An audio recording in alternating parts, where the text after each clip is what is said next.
വായിച്ചില്ല അവസ്ഥത്തെ. ഇന്ത്യക്ക് എത്ര ശ്രമിച്ചാൽ ടി വി തട്ടുതാണാനിരിക്കും. Kannada MRC people fighting for MRC and TV in the comment box. Yeah, yeah, yeah.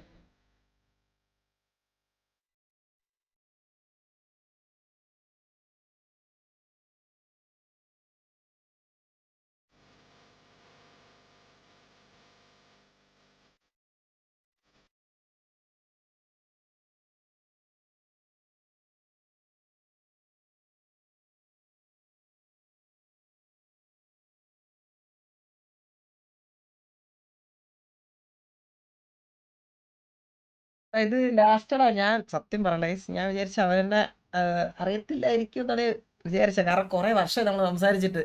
നമ്മൾ ലാസ്റ്റ് സംസാരിച്ചത് MRC ഉണ്ടായ സമയത്താണ് നമ്മൾ അവസാനം സംസാരിച്ചത്. ഞാൻ വിചാരിച്ച അവ ഓർമ്മിക്കാൻ ഒരു വഴിയില്ല. പക്ഷെ അളിയ വന്നിട്ടാണ് നമ്മൾ ആദ്യമായിട്ടാണല്ലേ കാണണമെന്നൊക്കെ പറഞ്ഞ് സംസാരിച്ച്. ഡബ്ല്യു ആയിരുന്നു, ഡബ്ല്യു.